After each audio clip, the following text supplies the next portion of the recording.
สาวของหมู่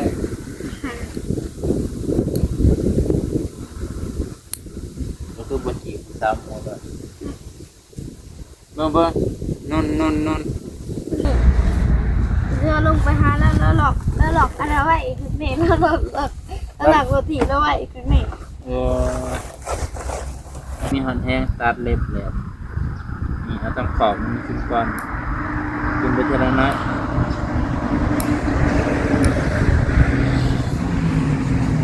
ตีนทำไมคือสี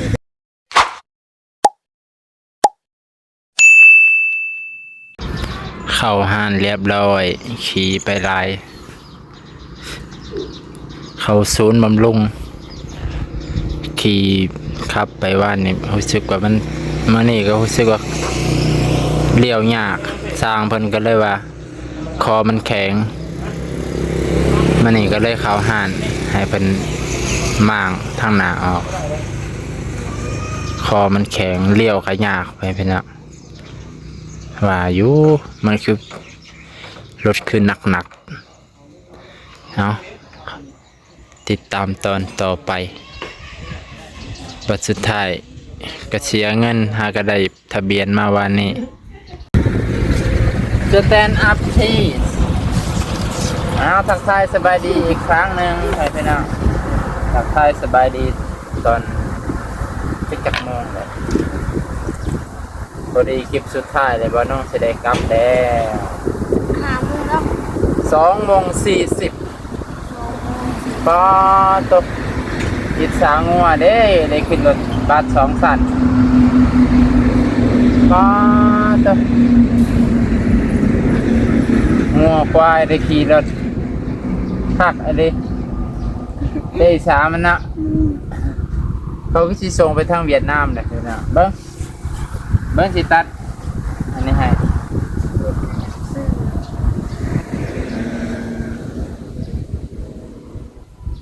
เข้าอยู่บนไหน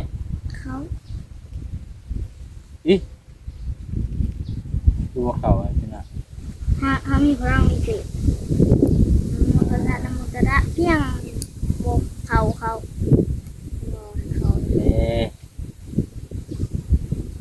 เล็บผัดว่าตัวสูงตัวสั้นบอก ช่างเลยให้เราเล็บมายังบริเขาเล็บค่อยตัดเล็บให้น้องสายฟ้าเมื่อไหร่เจ้าตัดให้ค่อยสิจงไว้ให้เจ้าตัดเกี่ยวอยู่ป่ะมันคือบอกเขาละใครมีแต่เล็บไว้นี่เขาอยู่จะเล็บบางแง่สิกิน5-6 เดือนนะขี่สนิมมันอันที่เชื่อ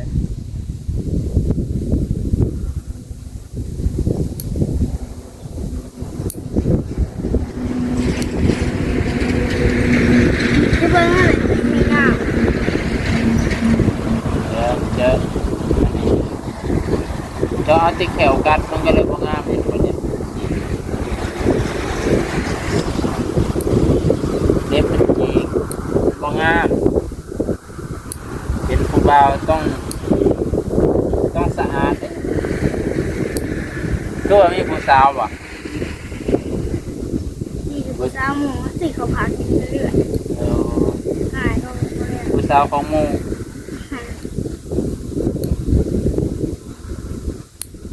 ก็คือบทจีบผู้สาวหมู่เลยเบิ่งนุ่นอันนี้ปะโอ้แมงแข้งบ่เหี่ยวใส่มือน่ะยืดนี่แล้วจับแม่จับตัวมันหอกขาบนี่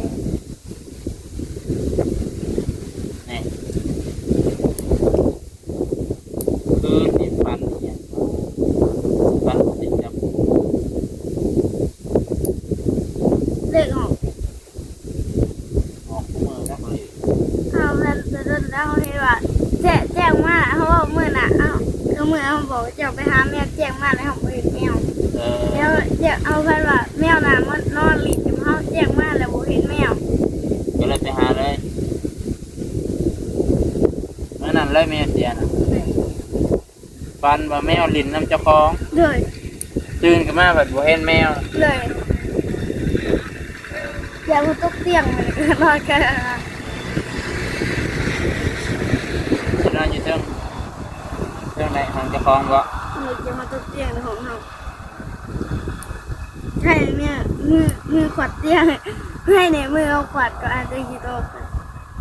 ไปในเมืองบ่ทันนะ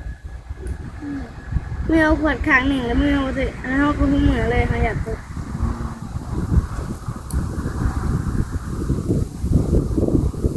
วันนั้นเพิ่นโทรบอกแชทบอกว่าแมวหาย คิดว่าเพิ่นอยู่วัดเพิ่นพี่น้องคิดว่าเพิ่นอยู่วัดเห็นบุญทวีแชทบอกคิดว่าเพิ่นอยู่วัดเพิ่นเล่นน้ำเน้น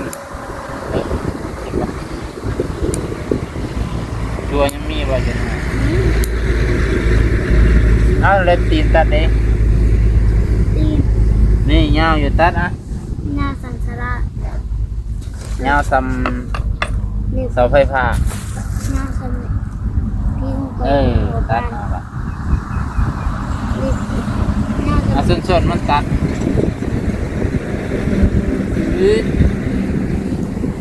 ตัดบ ว่า เขา ไง เลย ว่ามีหอนแห้งตัดเล็บแล้วนี่เราต้องขอบมันขึ้นก่อนขึ้นไปทีละน้อย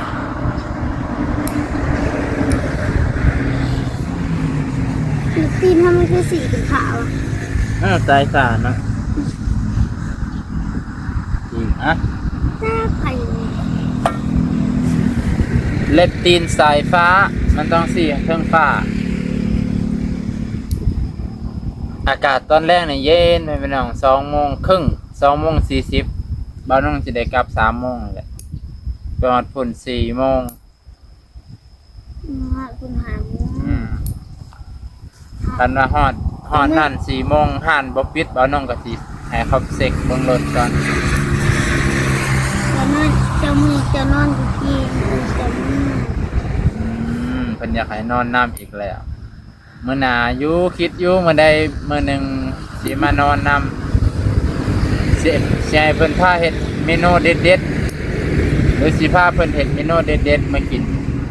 ถ้าเป็นการเคลียร์ พาไปการเขียนเนี่ยกลางคืน ถ้าเป็นการผี มีอยู่บ่กบแค่นี้ก็ได้ยินอยู่ว่ายามฝนตก อืม จักว่าได้ยินติดตัวเดียวตั้งแต่ตอนอยู่กับบักแก้วตอนนั้นเนาะกบตัวเดียว4-5คลิปอึบนกอันนี้มันไข่ดินี่บินเจอเตี้ยว บอกมันเป็นคนมันก็หง เอามันยันคนไปกินไข่ลูกไข่มัน อันเป็นป่ามันบ่อยากให้คนเข้าไป มันห่วงนะตาดมันยาวมันยาวซื่อๆเพราะว่ามันเห็ดกักซ่า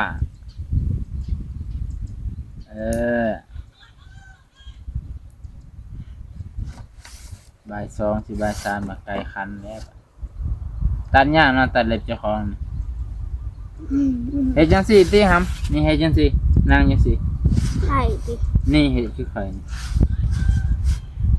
ยกตีนขึ้นยกอันนี้ขึ้น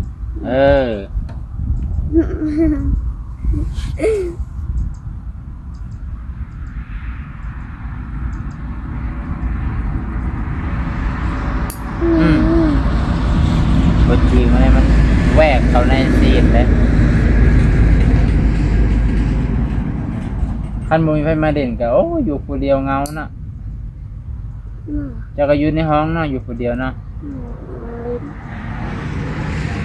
แบบเบิดก็ตามบ่เบิดก็ลิ้นต่อ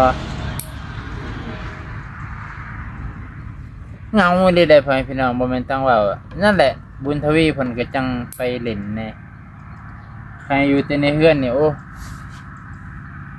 คือเด็กน้อยแถวเขตนอกพ่อพี่น้องส่วนหลายเขาก็ไปเล่นด้วยนี่แหละนอกจากอันนี้มีพ่อบ่มีแม่ได้นี่สายฝ่ายยังอยู่ได้ถ้าผู้อื่นนี่รับรองว่า อยู่บ่ได้ดอกแบบนี้นะ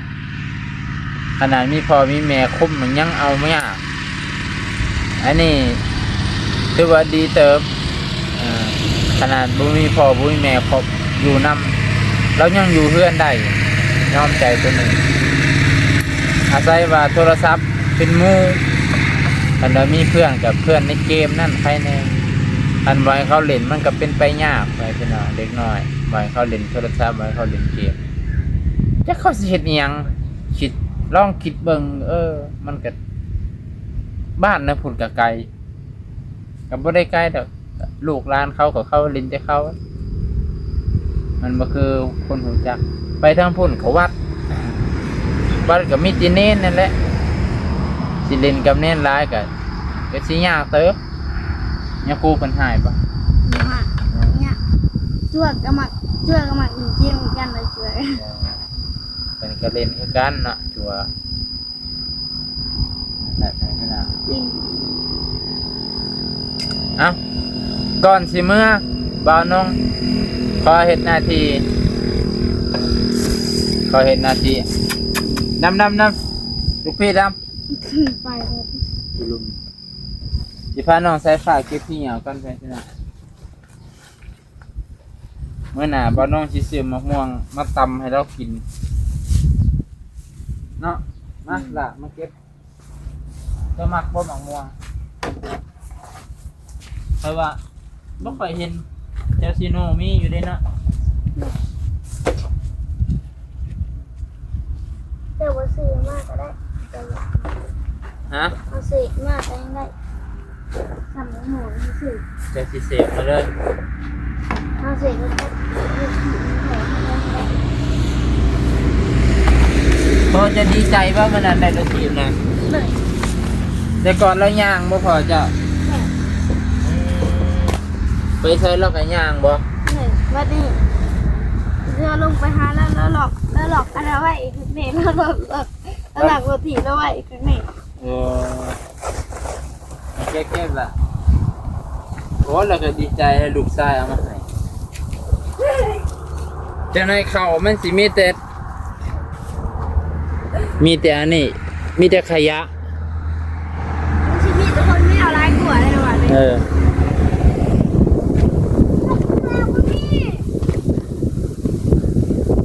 ไปเป็นอันสิเก็บขยะซอยน้องเพิ่นก่อน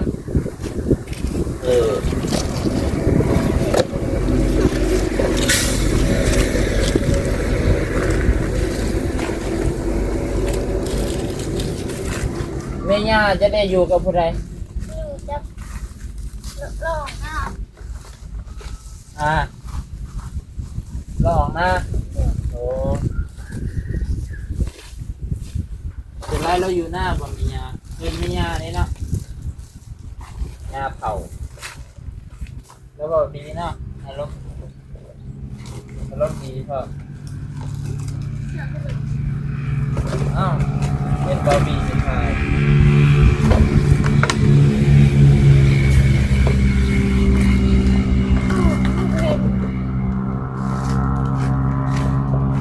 มีรถได้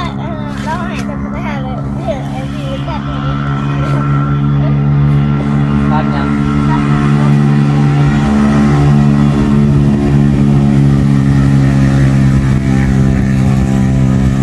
เดี๋ยวพี่สั่งพี่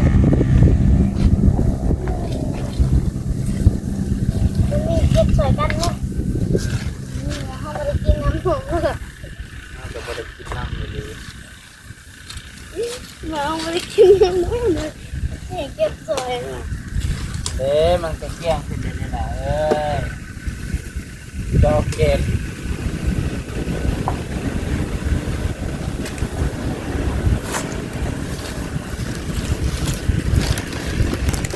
เกลี้ยงขึ้นเยอะเลยเข่าตู้ยังบ่ตู้เนาะไปที่ ก็เกินจ้า ไปทีมจ้ะโอเคไปพี่น้องเกี่ยงอันรอน ก็ไปเหม็นนี่ เอาหอยไว้ หอยไว้ก็ใส่ในแล้วแหละมื้อหน้าก็ได้มีหมองทิ่มขยะเป็นที่เป็นทางตัวครับวันนี้สิได้อำลาพาจากไปพี่น้องไปเสียก่อนนะมีคนโทรมาไปอีโทรมาเนาะ วัน คือเว้าน้ำเขา ยกเป็นสีที่เอามาทาน เอ้า วันแรกสิโอ้ยนั่งว่า เขาเบิกนั่งลีกนะ AI ลิงนะบะเขาเห็ดคือเนาะข่อยก็มักเบิ่งในลิงกับในใหญ่นี่แล้วเถียงกันตลอดไม่ใหญ่ในเรามักไม่ใหญ่ในเรามักเรามักเสือกเรื่องลิง ลีกกินว่าไปถากอะไรพี่สาวว่า เบิ่งน้ำกับหัวน้ำเนาะกับมอนอีกแบบคู่มือเนี่ยซาว่าสิ่งเริ่มเว้าเป็นแล้วไปพี่น้องลิงก็ยังเว้าได้ แมวก็ยังเว้าได้ไปพี่น้องไปตามก่อนเมื่อก่อนบัดเห็นแม่เฒ่าจะว่านะแม่นความจริงบ่วะแม่เจ้ากับพ่อเจ้าผิดกันย้อนไก่ตัวหนึงน่ะบ่ได้เจ้ายังบ่ทันฮู้ว่าตอนนั้นเห็นแม่เฒ่าเพิ่นน่ะผิดกันย้อนไก่ตัวหนึงสั่นบ่โอ้ยบ่ถึงขนาดนั้นติตัวอะไรเหตุผลมันบ่คือกันเนาะดีแล้วใหญ่ขึ้นมาก็ไปหาพ่อไปหาย่าแน่เนาะเพิ่นเนาะไปหาเพิ่นนำเพิ่นก็ซ้ำพ่อซ้ำแม่เฮานั่นแหละถ้าบ่มีพ่อก็บ่มีเจ้าแม่นบ่เจ้าสิเกิดจะได้มีแต่แม่แม่นอยู่คันแบบได้พ่อผู้อื่นอาจจะบ่แม่นเจ้าก็ได้บ่แม่นชื่อสายฟ้าก็ได้ชื่อผู้อื่นคันได้พ่อผู้อื่นอันนี้พ่อเฮาก็ถึงว่าจะบ่ได้อยู่นํกันแต่เฮาก็ยังความผูกพันความสัมพันธ์ให้มันยังคือเก่าแม่นบ่แต่ว่าเราก็ยังดีเราย่างไปหาพ่อมันนั่นเห็นบอกแก้วไทยย่างมาแต่ใช้ไปหาพ่อมันน่ะป๊าดแต่ว่าก็บ่ได้ไกลเนาะย่างช่วงเช้านี่เย็นๆพอดีย่าง แม่มันจะหาเราว่าเราจะซื้อรถที่เขาเราว่าเราจะลงไปหาเขาให้ลงไป พ่อจะเห็นยังกูมือเห็นอยู่หน้าบ่ เราแบกเขาเนี่ย โอ้ทำแบกเขานี่ มันจะมีแบกสอบหนึ่งไว้ บ่เพิ่นก็เห็นหน้าอยู่บ่ เฮ็ดแม่เฒ่าเฮ็ด เห็นน้ำเมเท่านี้ เลยเราบ่ได้เฮ็ดเราออกไปกินข้าวอยู่หน้าเรา โอ้ก็เห็นหน้าซอยเมเท่าว่าซั่นเถาะ แล้วเราอยากข้าวเรือก็ออกไปกินอยู่หน้าค่ะแล้วก็ข้าวหน้า ดีใครแน่เรามีรถถีบเราสิไปไว้อยู่หน้าเราก็ เนาะแต่ก่อนย่างโอ้ย รถถีบ คันซื้อพร้อมกันกับสายฟ้าจักว่าของพอแล้วยังสิใหม่กว่า ของพอมันผู้เฒ่าใส่เนาะกับขนมนี่แหละอันเด็กน้อยปกติไปพี่น้อง สายสะตุสะตุ อันนี้สายหยกล้ออย่างเดียว ข้างหน้า ดีแล้วเมื่อหน้าถ้าเบานงมาแต่เช้าพาเพิ่นไปหาพอใกล้บ่หน้าพอจะ ไปกันไหน ขี่รถจักรไปก็ได้ ได้มีหนทางไป ว่าแล้วถ้าเพิ่นเฮ็ดเวียกเนาะก็สิบ่ได้กวนเพิ่นติไปหาแม่เฒ่าก็ได้เนาะมันแต่คำบ่ได้ไปก็ไปหาอยากพาน้องสายฟ้าไปขอลาบขอโชคอยู่วัดมหาโชคให้พี่น้อง เขาไปตลอดเลยตะกี้เขาแหวนลงเขาไปเหมือนเขากับแหวนลงเงินเขากับไปเหมือนเขาก็มีคลิปอยู่เขากำลังจะลงติ๊กต็อกเขาที่ส่งให้ตาเดียวเลย ดีไปมื้อนั้นไปกับบุญทวีไปพี่น้องไปอยู่ที่บ้านพอสร้างบ่าวนงลงสวรรค์มื้อนั้นก็เลยพาน้องเพิ่นไปบ้านพอสร้างเลย ไปหาน้องลักกี้ พาน้องลักกี้แต่กับว่าน้องบุญทวีเพิ่นก็สัญญากับบ่าวนงว่าไปแล้วก็กลับเพิ่นก็กลับอีหลีมื้อนั้นเพิ่นก็มา